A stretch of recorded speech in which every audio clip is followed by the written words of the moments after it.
Mateus 6, versículo 5. Está escrito: E quando orardes, não sereis como os hipócritas, porque gostam de orar em pé nas sinagogas e nos cantos das praças, para serem vistos dos homens. Em verdade vos digo que eles já receberam a recompensa. Tu, porém, quando orares, entra no teu aposento, e fechada a porta, orarás a teu Pai, que está em secreto, e teu Pai, que vem em secreto, te recompensará. Até aí. Vamos orar mais uma vez? Santo Senhor, Deus de toda a terra, nós invocamos o teu nome, porque estamos diante das palavras do seu Filho, palavras de vida eterna. Esta é a verdade. Senhor, por favor, traga temor aos nossos corações para ouvirmos o que o Senhor tem para comunicar a nós.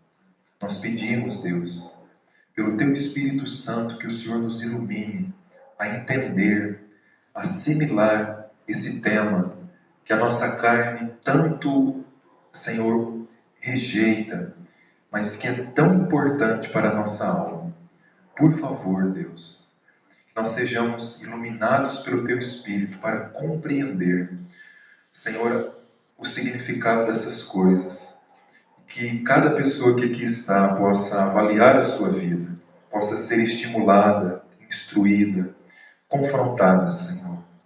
Deus, que o Senhor nos capacite, nos conceda graça. Que seja, Deus, pelo Senhor e não pelas nossas próprias forças. Nós oramos e pedimos isso a Ti, no nome do Seu Filho Jesus. Amém.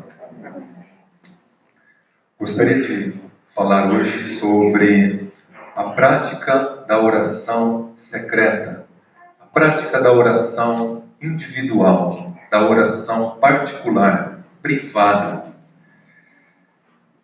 Certa vez, um pastor chamado Thomas Shepard, ele viu o planejamento de uma casa que seria construída por um dos seus membros, um dos membros da sua igreja. E ele viu que naquele projeto não tinha um lugar de oração.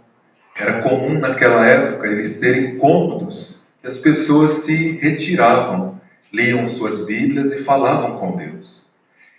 Quando ele viu aquilo, ele ficou profundamente entristecido, porque ele estava percebendo ali que com o passar dos anos, os cristãos eles deixariam a prática do que nós vamos abordar hoje, a prática da oração individual, da oração secreta. E ele viu ali que seria a ruína da igreja e da sociedade. E nós olhamos para os nossos dias e também nos preocupamos. Se por acaso o irmão que está lá na porta estivesse com uma prancheta, estivesse com um papel, e ele perguntasse para cada um de nós, desde o menorzinho que está aqui até o mais velho, como está a sua vida de oração? E as perguntas fossem só em torno disso. Quanto tempo você dedica à oração? Qual a regularidade? Quantos dias na semana? Fale um pouco o que você entende sobre oração. Quais versículos motiva você a orar? Qual é a sua base para você orar? Pelo que você tem orado? Quais seriam as respostas? Será que a maioria seria negativa, positiva? Como você examina a sua vida individual de oração? Como seria essa avaliação, não diante apenas de você, mas diante de Deus? No texto que nós abrimos aqui em Mateus capítulo 6, Jesus ele está falando sobre 3 práticas piedosas, práticas de devoção a Deus.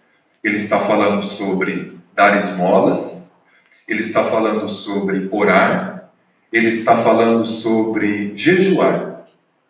E ele ensina aos discípulos para não imitarem os fariseus ou os religiosos daquela época, que gostavam de exibir, gostavam de ostentar essas práticas. Jesus ele não condenou as práticas, ele condenou o sentimento por detrás delas, o sentimento de orgulho espiritual, de exibição, de hipocrisia. Ele condenou o coração incorreto, não a prática. A prática fica subentendido quando a gente lê que todo cristão vai fazer o que está aqui. Ele deve apenas fazer isso com humildade, de forma discreta, esperando a recompensa não dos homens, o elogio das pessoas, mas o reconhecimento da parte de Deus. Eles devem fazer isso com os seus olhos voltados para Deus, com sinceridade. E quando nós lemos esses versículos aqui, esses 2 versículos, Jesus ele está falando sobre a sinceridade da oração.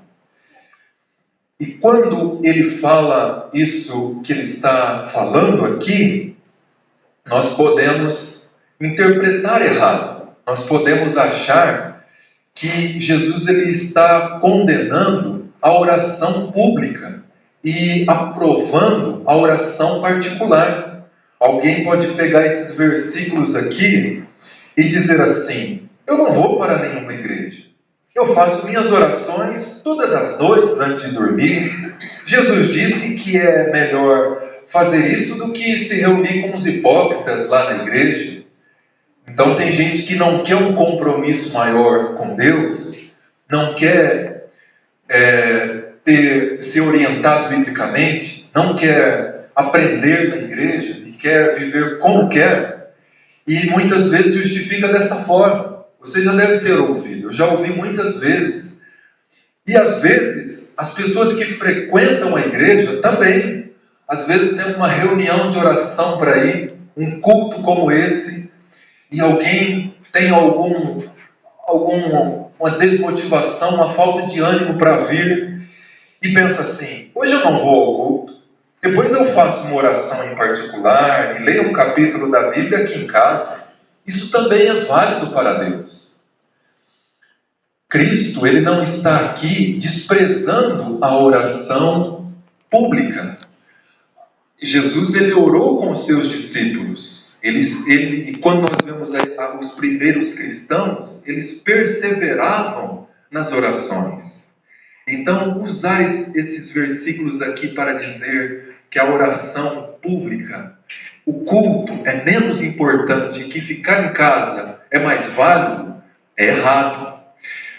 Então, o que nós devemos saber é que Cristo está condenando aqui o espírito de exibição, de justiça própria, de se exaltar, de se gloriar.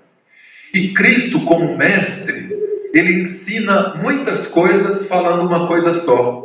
Ao mesmo tempo que ele nos ensina a não se envaidecer, não se engrandecer, dizer: olha como eu oro, porque os homens daquela época, eles queriam se mostrar tão piedosos que antes de chegarem no templo, eles já oravam nas ruas. E quem estava chegando no templo, na igreja, via eles orando e pensavam assim: que homem espiritual, que homem de Deus. Ele está com tanta fome de Deus que ele não pôde esperar chegar nem na casa de Deus. Por isso que ele está orando ali na esquina.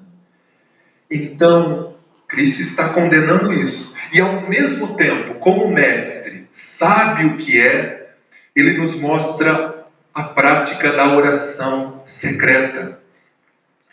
E nós vamos aprender sobre isso. Primeiro, a importância da oração privada, da oração particular. Cristo, nosso mestre e salvador, ele ensinou, como nós lemos aqui, mas ele também praticou. Você pode ouvir Cristo falando sobre oração. E você pode ler os evangelhos e ver Cristo orando. Quando você pega o evangelho de Lucas, há cerca de 11 menções 11 vezes menciona que Cristo está orando.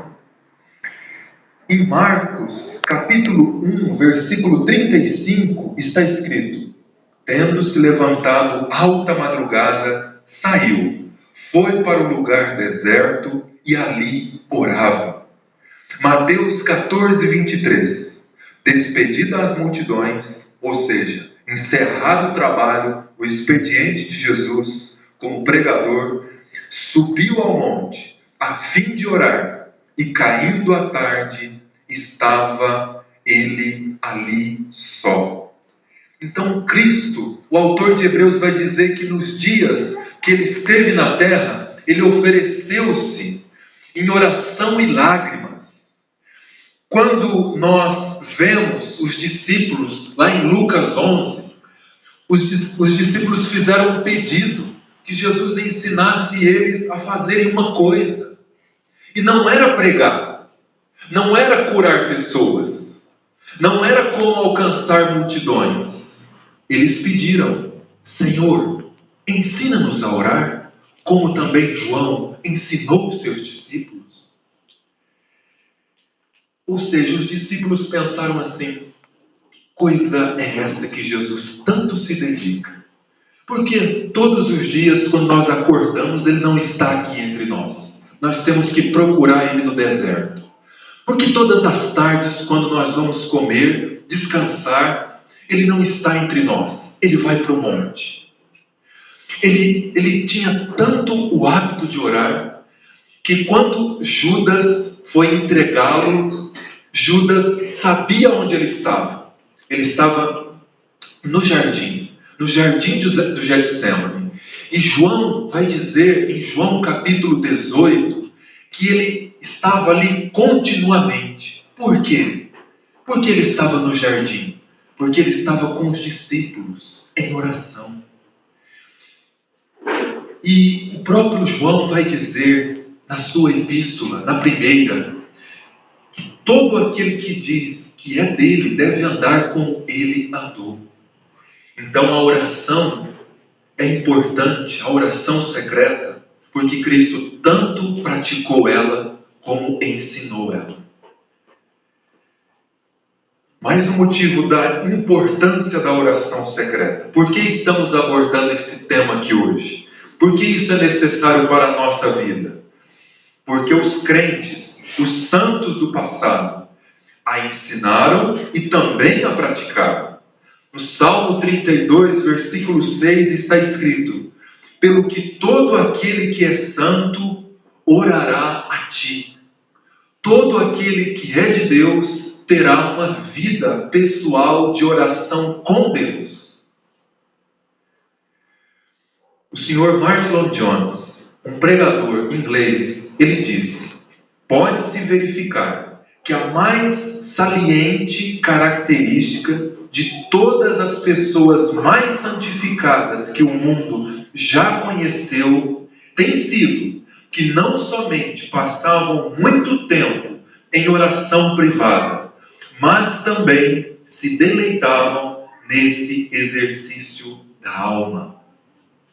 Os puritanos, a citação aqui que eu fiz no começo, do pastor que olhou a planta do imóvel, o projeto da casa, e ele não viu um recinto de oração, um lugar para orar.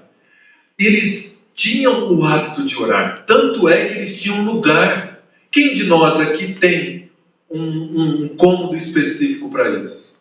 Nós não temos, porque isso se perdeu com o passar do tempo. Mas olha o quanto eles valorizavam. Tanto é que eles tinham esse lugar especial. Um servo de Deus do passado, um missionário chamado David Brainerd, ele disse: adoro ficar a sós em minha cabana, pois ali posso passar muito tempo em oração. Hudson Taylor, um missionário que o pastor Paulo sempre cita, ele disse: será que ficaríamos contentes de nos encontrarmos com o nosso amado apenas em público? A vida com Deus, ela é mais vivida em particular do que em público. nós temos as reuniões da igreja. Elas duram 2 horas ou 1 hora. 1 ou 2, 3 vezes por semana. A maioria do tempo nós estamos fora desse local. Ninguém está nos vendo. E Deus está nos vendo. E a vida cristã, ela é cultivada. Quando eu guardo os meus olhos, quando eu guardo os meus lábios, nos meus relacionamentos, no meu trabalho, na minha família, é ali que eu provo que eu sou crente. Mas, muito mais do que aqui. Afinal, todos nós pensamos que quem está aqui é cristão. Mas, se nós olharmos, por exemplo, para os crentes da igreja de Filipos, Paulo disse que eles obedeciam não só quando estavam na frente de Paulo, mas muito mais na ausência de Paulo. Ou seja, quando o líder espiritual deles não estava ali, era ali que eles eram crentes mesmo. E a vida com Deus, ela é cultivada muito mais de modo privado e na prática da oração.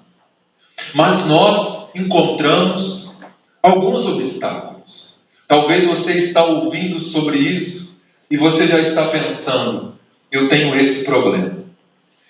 Eu tenho essa dificuldade. Eu sei que eu devo orar, mas eu tenho enfrentado essa barreira, esse obstáculo. Talvez esteja aqui um deles. Qual que é? Excesso de trabalho e ocupações. Nós não conseguimos ter uma vida particular com Deus por conta das nossas tarefas, do nosso dia a dia. Você pode se justificar dizendo, da hora que eu acordo até a hora que eu vou dormir, é só correria. Filhos, casa, marido, esposa, patrão, funcionário, trabalho, estudo. Não dá tempo de orar. Quando nós olhamos para Êxodo, capítulo 5, nós vemos que Faraó, ele como patrão, ele deu uma ordem.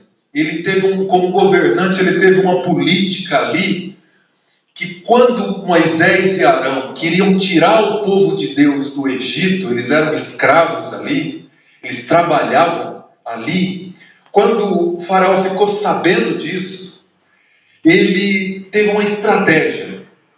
E Êxodo 5 vai dizer, naquele mesmo dia, pois, deu ordem em Faraó aos superintendentes do povo e aos seus capatazes, dizendo, daqui em diante, não torneis a dar palha ao povo, para fazer tijolos, como antes. Eles mesmos que vão e ajuntem para si a palha. Exigirei deles a mesma conta de tijolos que antes faziam. Nada diminuireis dela. Ou seja, vou aumentar o trabalho. Imagina você trabalhar no supermercado, você trabalhar atendendo na padaria. E o patrão falar para você assim, você vai atender na padaria e no açougue. Se o cliente chegar, você dá conta, você sozinho. Imagina você trabalhar numa fábrica, você fica responsável por uma esteira, mas o patrão quer aumentar o seu trabalho e você cuidar de 3 esteiras. Você vai dizer assim, meu Deus, ele quer ganhar dinheiro em cima de mim, esse homem. Mas Faraó, ele tinha uma razão para isso. Olha o que ele disse, o motivo dele. Eles estão ociosos e por isso eles clamam, eles dizem, vamos e sacrifiquemos ao nosso Deus. Agrave-se o serviço sobre esses homens, para que neles se apliquem e não deem ouvidos a palavras mentirosas. Ou seja, Faraó, como patrão, ele queria que os seus funcionários, os seus empregados, não pensassem em sair da escravidão do Egito. E ele aumentou o trabalho pensando assim, eles vão se esquecer de Deus. Eles vão se esquecer de sair do Egito. Eles vão se esquecer das promessas de Deus, das palavras de Moisés. Eu vou tirar qualquer desejo que eles têm por isso, aumentando o trabalho deles. Então, A mesma política, muitas vezes, está presente na nossa mente, no nosso dia a dia, principalmente para quem é autônomo, empresário, e sabe que depende muito de você. Você, às vezes, quer trabalhar 14 horas por dia, e você tem uma demanda muito grande, e você não tem tempo na sua agenda para Deus. Você tem tempo para o seu fornecedor. Você tem tempo para o seu jornal. Você tem tempo para as suas refeições. Você tem tempo para isso e para aquilo. Mas para Deus, não. Ou então você que é funcionário e o seu trabalho, ele te rende pouco. Então você precisa de um outro trabalho. Você precisa do e-commerce. Você precisa de um trabalho extra. Você precisa de mais para atender a sua demanda. E a sua demanda, às vezes, você aumentou ela demais, sendo que ela poderia ser muito menos, para que você tivesse mais de Deus. Mas a escolha que você fez foi ter mais dinheiro para ter menos tempo, e você não tem cogitado, não tem se preocupado e não tem conseguido se dedicar à oração, à vida particular com Deus. Então você está seguindo a política de Faraó, a política do mundo, a política do Deus desse século, ou então a política da sua natureza, ou então desse tempo. Então, trabalho demais e Deus de menos, e comunhão com Deus de menos. E assim você está ganhando muito e perdendo muito também. Quanto a isso, lembre-se das advertências do Senhor Jesus.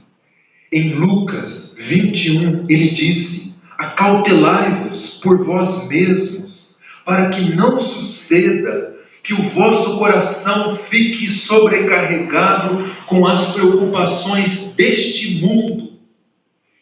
Ansiedade demais, cuidado demais. E assim como Marta, você está ansioso e afadigado com muitas coisas, de tal modo que você não consegue se assentar aos pés de Cristo. Você não consegue ter um tempo para Deus. Você não tem energia. Quando você pega na Bíblia, você lê 2 versículos e vem o sono. E você não tem um rendimento. E quando você chega no culto, seu coração ele está tão despreparado, tão desajustado. E você não tem crescido no conhecimento bíblico. Você não tem avançado na sua leitura. Você não tem crescido diante de Deus em oração particular. Assim o seu coração está sobrecarregado. E quanto à sua preocupação com aquilo que você vai ganhar, e a sua preocupação, e você diz assim: eu preciso. E o leite do menino? E a fralda da criança? E isso e aquilo? O que eu vou fazer? Lembre-se de Hebreus 13, 5. Seja a vossa vida sem avareza. Contentai-vos com as coisas que tendes. Porque ele tem dito: de maneira alguma te deixarei, nem jamais te abandonarei. Outro motivo, outro obstáculo, outra barreira para a nossa comunhão particular com Deus: excesso de convivência com os homens. Jesus, ele disse: fechada a tua porta, entrando no teu quarto. A oração, ela exige isolamento. Ela exige que você esteja a sós com Deus. Mas, nesse tempo, nós temos visto que há um excesso de convivência com os homens. Nós temos tanto entretenimento, nós temos tantas mídias sociais. Veja quantos canais de comunicação nós temos, quantas redes sociais. Será que nós precisamos de tanto? Tem Facebook, tem Instagram, tem WhatsApp, tem mais. Twitter. Vai falando aí, pode falar. Telegram, e assim vai. E E ele poderia ter mais. Tem o seu e-mail para você cuidar, sua página pessoal. Tem alguns que tem até canal no YouTube, né? Quer ser um influencer. Então tem tanta coisa para cuidar. Tem que cuidar das mensagens. Tem que responder fulano. Tem que postar a foto. Tem que comentar aquela outra foto. Não pode deixar de responder, senão fulano fica ferido com você. E tantas coisas. E nós não podemos dizer que essas coisas não têm o seu benefício. Claro que tem. O benefício de você poder ver uma pessoa a quilômetros de você poder se comunicar com seus familiares, falar continuamente com seus amigos. Claro que tudo isso tem o seu benefício, mas também tem o seu prejuízo, por conta do excesso. Nós nunca estamos sozinhos mais. Quando nós estamos sozinhos na cozinha, nós temos 300 pessoas aqui, na nossa mão. Quando nós queremos ficar sozinhos no quarto, nós temos mais 100 dos nossos contatos. Então nós podemos toda hora falar com pessoas, acessar informações. Se eu tiver uma curiosidade lá da linha que costurou a jaqueta do Maradona e eu quiser pesquisar, eu pesquiso. Se eu quiser saber da bola que entrou na rede na Copa de 70, eu posso saber. Então a informação hoje é uma coisa fenomenal que está a um clique de nós. E nisso tudo, nós estamos tão envolvidos, tão entupidos. Nós temos tantas coisas para atender, tantas informações, tantos canais para acompanhar, que nós não damos conta. Quando nós vamos orar, aí fulano manda mensagem. Quando nós vamos orar, nós estamos tão cheios de informação que a nossa mente não consegue se concentrar. E Lamentações 3:27 vai dizer: bom é para o homem suportar o jugo na sua mocidade. Assente-se solitário e fique em silêncio, porquanto esse jugo Deus pôs sobre ele.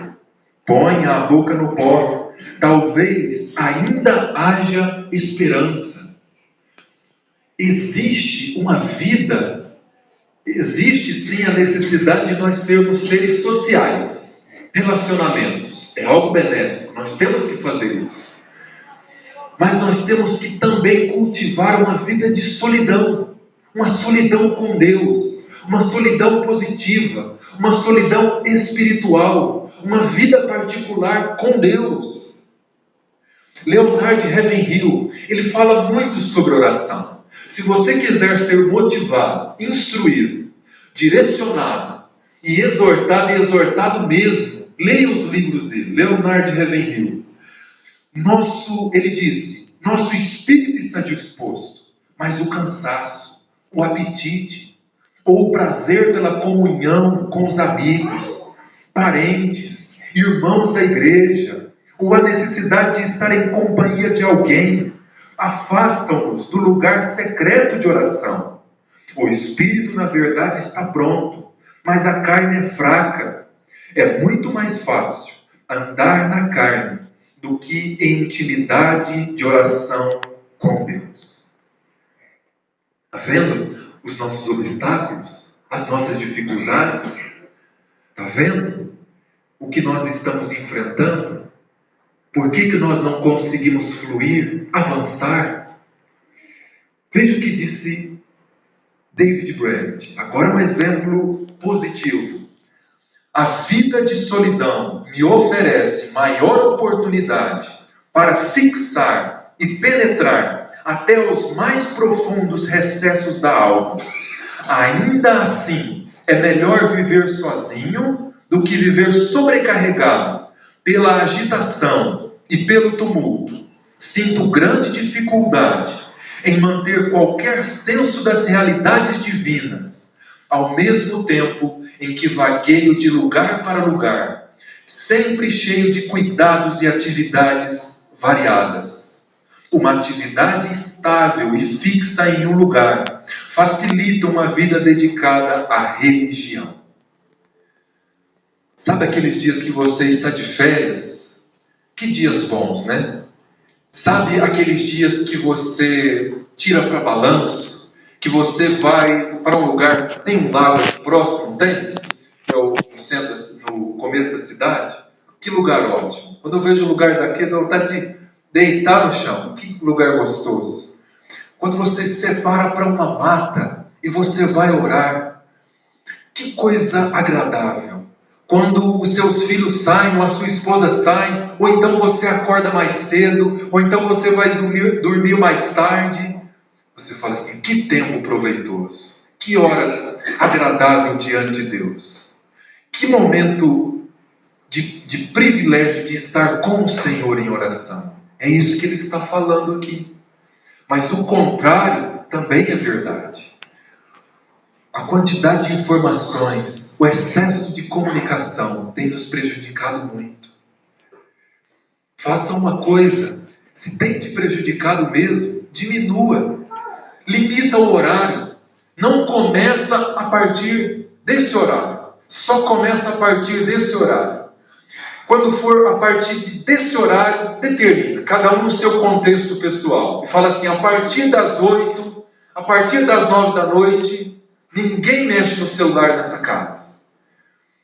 Ou então, quando acordar, a primeira pessoa que eu encontro não é a mensagem que eu vou responder, é o próprio Deus. Eu só vejo mensagem a partir desse horário. Isso vai te ajudar muito, vai te ajudar demais.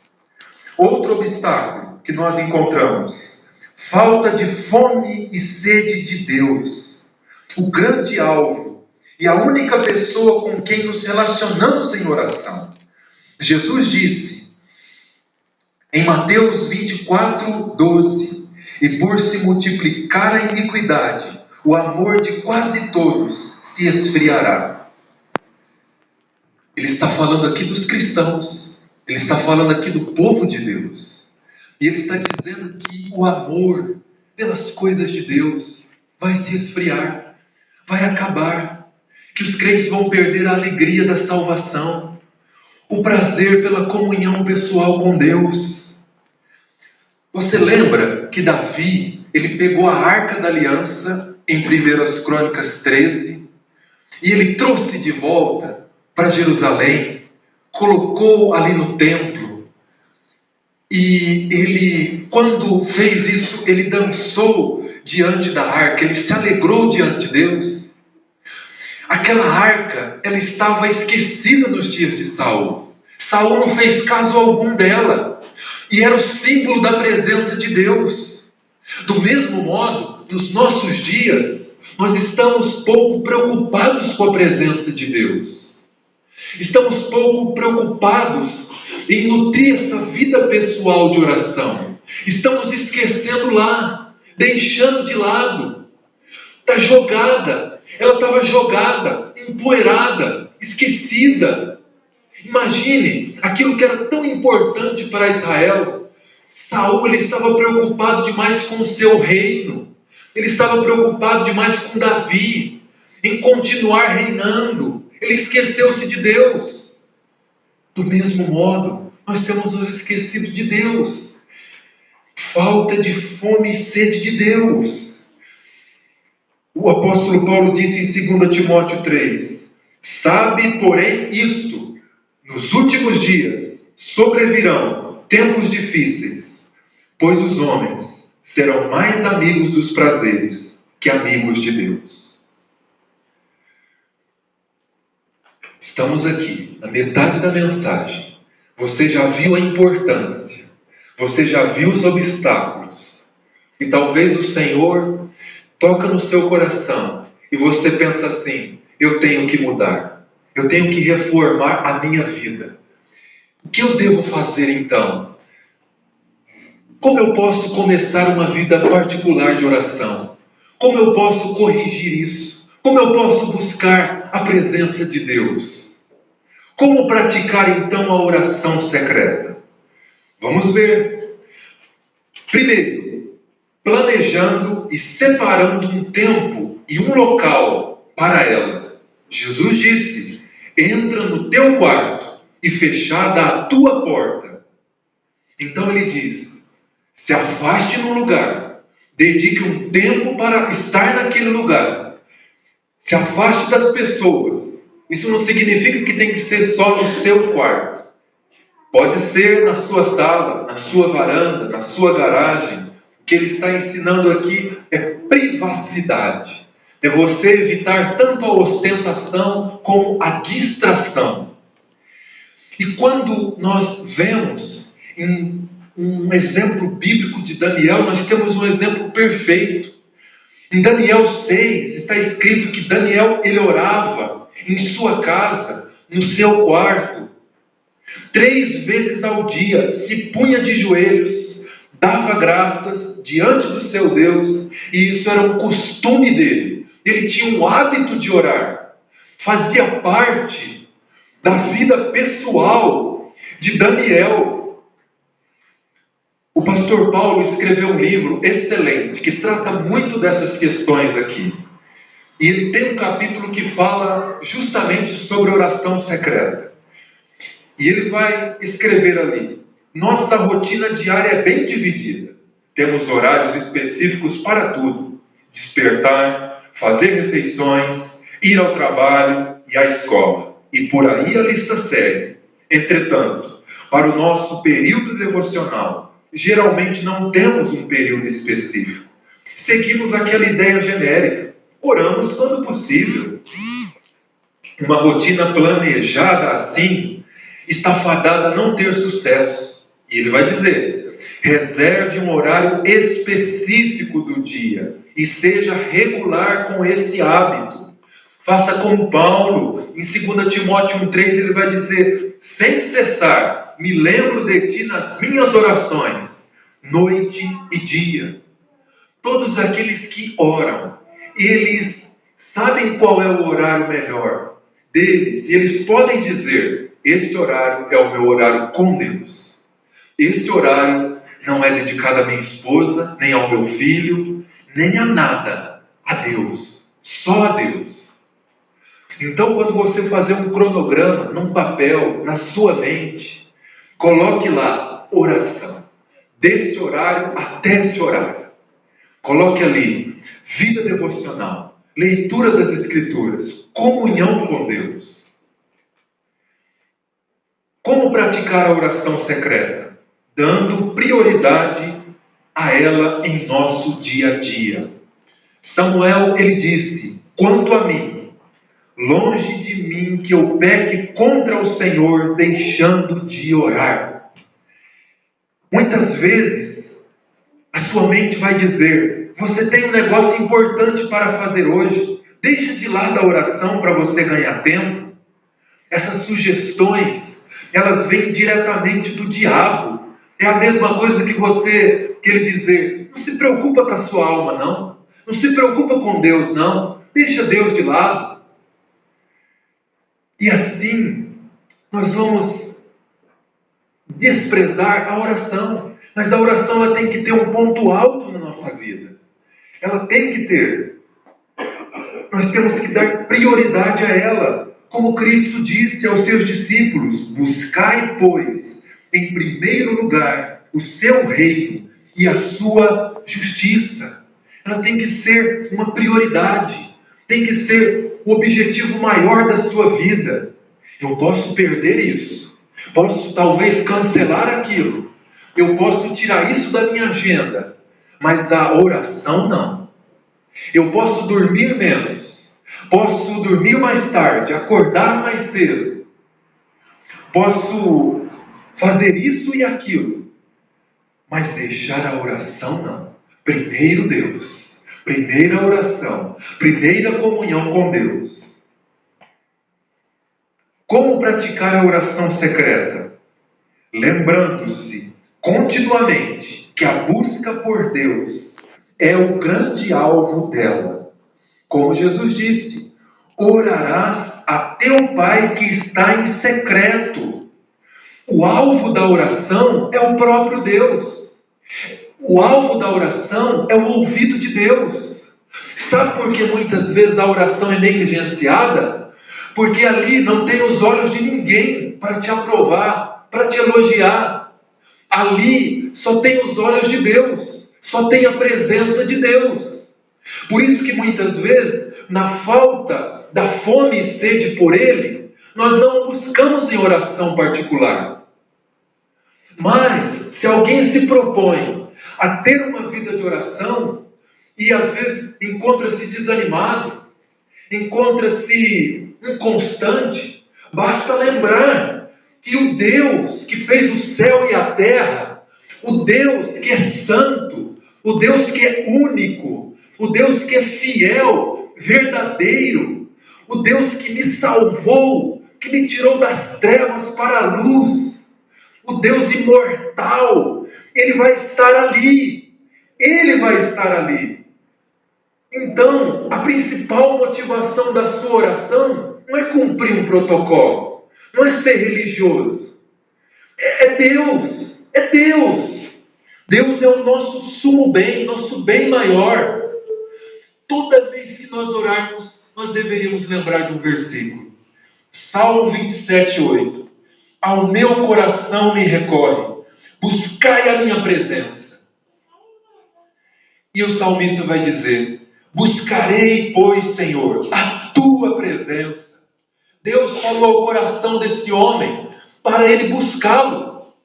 E o coração dele respondeu, eu vou buscar. Isso aqui deveria motivar-nos. O Salmo 105, versículo 4, está escrito, buscai o Senhor e o seu poder. Buscai perpetuamente a sua presença. O Deus que no Antigo Testamento manifestava a sua glória na Shekinah, no deserto, na nuvem. O Deus que manifestava a sua presença no tabernáculo, na arca. O Deus que manifestava mais a sua presença no templo, no ajuntamento.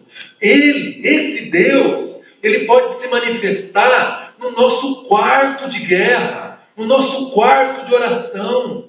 Os olhos dele, a presença dele, a mão dele está ali, estendida. O seu trono de graça está aberto. Cristo abriu o caminho, não há barreiras. O véu do templo se rasgou do alto a baixo. Cristo pagou pelos nossos pecados. Ele sofreu a ira de Deus em nosso lugar. Ele satisfez a justiça de Deus. Ele abriu o caminho. Qualquer que buscar a Deus o encontrará. Como ele disse através de Jeremias, buscar-me-eis e me achareis, quando me buscardes de todo o vosso coração. Então, aquele seu quarto, aquele seu lugar que você ora, ele tem muito valor. E não é por conta de nada, de nenhum móvel, de nenhum dinheiro, de nada material. Não é nem por causa de você somente, é por causa de Deus. Deus, Ele pode descer ali, visitar você ali, perdoar, renovar você ali. Então é esse o motivo. E por último, esperando as recompensas de Deus. Porque Jesus disse, e teu Pai, que vem em secreto, te recompensará. Nós geralmente somos motivados pelas recompensas, não somos? Quando nós vamos trabalhar, nossa mente pensa, dia 5 vai estar lá. Quando nós vamos a algum lugar para passear, aquele lugar é bom por isso. Nós sempre pensamos nas recompensas. Pois bem, Deus tem recompensas. Jesus disse, Mateus 7,7, pedi, dar-se-vos-á, buscai e achareis, batei e abrir-se-vos-á, pois todo o que pede recebe, o que busca encontra, e a quem bate, abre-se-lhe-á. Quando nós atiramos uma flecha, nós sabemos que ela vai cair no lugar. Quando nós enviamos uma carta ou uma mensagem, nós sabemos que vai chegar ao destinatário. Quando nós plantamos alguma coisa, nós sabemos que vamos colher. Quando nós oramos, nós temos que ter certeza que vamos ser atendidos. E veja bem, Deus, ele está tão interessado nisso quanto nós. Deus está tão interessado que nós oremos, que Ele nos estimula através de muitas promessas. Muitas promessas. Ele diz: clama a mim e responder-te-ei. Invoca-me no dia da angústia e eu te livrarei. Por que você acha que tem tantos exemplos de orações respondidas na Bíblia? Orações de Elias respondidas. Não é só que Deus ele vai mandar fogo, ou ele vai mandar chuva. Ele vai atender orações. Esse é o significado. Não é só que ele vai fazer uma mulher estéril dar à luz. Não é propriamente um milagre, mas é quem está atendendo. O mesmo Deus que fez as coisas que estão relatadas nesse livro, Ele opera hoje. Ele é o mesmo, Ele não mudou. Ele ainda tem os seus ouvidos abertos. Os seus olhos estão sobre os justos. A oração é o contentamento de Deus. A oração dos justos é a alegria de Deus. É possível olhar o coração de Deus ansioso para ouvir a nós, pecadores. Ele tem alegria em ter comunhão conosco. Ele quer que você entre no seu quarto. Ele quer te visitar. Ele quer renovar sua vida, te encher do poder do Espírito Santo, fazer você vencer as dificuldades que você tem no seu caráter, no seu coração, salvar você, te dar um novo coração, te dar uma nova mente, converter você. Ele quer isso. Ele vai fazer isso. Ele vai. Muito pode a oração de um justo por sua eficácia. E isso não é por causa do justo. É por causa de quem ouve. Ele trabalha em favor daqueles que nele esperam. Deus, Ele vai recompensar aquele que o buscar. Você lembra quando Moisés, ele desceu do monte, ele desceu com o seu rosto brilhando, porque ele estava na presença de Deus. Ali é um tipo de Cristo, porque na face de Jesus Cristo, nós vemos a glória de Deus. Através de Cristo, nós vemos quem é o Pai. Ele não disse: quem vê o Pai vê a mim, mas também mostra o poder que tem quando um homem, uma mulher, está diante de Deus. A pessoa, ela fica tão quebrantada, ela é diferente. A pessoa que cultiva uma vida de oração é uma pessoa simples, uma pessoa santa, uma pessoa invulgar, uma pessoa diferente. Você vê que ela não anda sozinha, que ela tem comunhão com Deus, que ela anda com Deus. Você mesmo que já experimentou oração, quantas vezes você estava diante de alguém, diante de uma situação, e você tinha total certeza: Ele está comigo aqui. E isso se deve à vida que Ele tem me ajudado a levar diante dEle, em oração. Para terminar, por conta do tempo, vou ler aqui uma frase do Sr. Charles Spurgeon, um pregador inglês que falou sobre a oração. Preste muita atenção, vou terminar aqui. A diligência, o esforço em oração é o segredo da santidade eminente. Sem dúvida, há uma grande diferença entre verdadeiros crentes. Há uma imensa distância entre o mais forte e o mais fraco no exército de Deus. Todos eles estão empenhados no mesmo bom combate da fé. Mas quão valentemente uns lutam mais do que outros. Todos eles estão fazendo a obra de Deus, mas há alguns que fazem melhor do que os outros. Todos eles são luz no Senhor, mas alguns brilham mais intensamente do que os outros. Agora, como nós podemos responder pela diferença que há entre eles? Qual é a razão de alguns crentes serem mais luminosos e santos do que outros? Eu creio que a diferença em 19 casos de 20 surge em hábitos diferentes de oração privada. Eu creio que aqueles que não são eminentemente santos orem pouco, e esses que são muitos ou eminentemente santos orem muito. Ele vai dizer que todos nascem, quando nascem espiritualmente, nascem iguais, se converteram. Aconteceu a conversão, o novo nascimento. Mas alguns vão crescendo mais, vão avançando, vão se tornando mais frutíferos. E ele acredita que seja o fato de cultivar uma vida pessoal em oração. Vocês estão entendendo? Amém? Amém. Então, nós temos aqui as recompensas. Se você quiser ter uma vida distinta, se você quiser ser um cristão distinto, se você quiser ter uma vida com uma comunhão pessoal com Deus, uma vida frutífera para o seu reino, se você não quer viver uma vida superficial, mas uma vida em abundância, separe um tempo para o Senhor. Lembre-se dele. Lembre-se da sua comunhão com Ele. Dedique-se mais a Ele. Desfaça certos compromissos. Cancele aquilo que te atrapalha. E volte-se para Ele. Vá ao seu quarto de oração, ao seu quarto de guerra.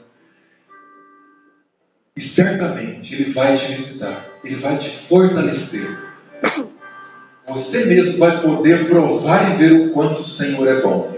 Isso daqui que eu estou falando hoje, que nós estamos aprendendo a palavra de Deus, só vai depender da graça de Deus e da responsabilidade individual de cada um diante do que estamos ouvindo. É cada um com Deus. É cada um no seu quarto, na sua casa, no seu tempo. É você e o Senhor. Vamos orar? Feche os seus olhos. Pode se dirigir ao Senhor em oração.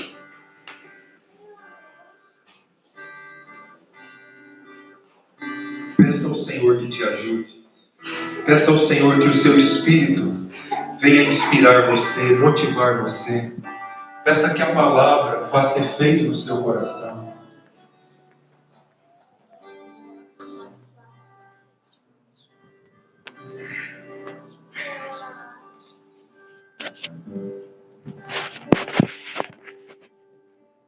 Senhor Deus, Tu és o Deus presente. Privilégio para nós ouvirmos tais coisas, Senhor. Por favor, Deus, motive cada homem, cada mulher, cada criança, cada jovem, Senhor, nesse local, a acolher, Senhor, a Tua palavra. Meu Deus, que nós possamos ter uma vida pessoal com o Senhor. Nós possamos cultivar a oração privada, a oração particular. Que o Senhor nos dê graça para isso, porque somos fracos. Nossa carne resiste a isso, Senhor. Deus, que nós possamos nos preocupar menos com os homens e mais com o Senhor. Que nós possamos, Senhor, dar prioridade a isso. Que o Senhor, Deus, trabalhe nos corações, nas consciências e nas mentes. E que assim, Deus, o Teu nome seja glorificado. No nome do Seu Filho Jesus.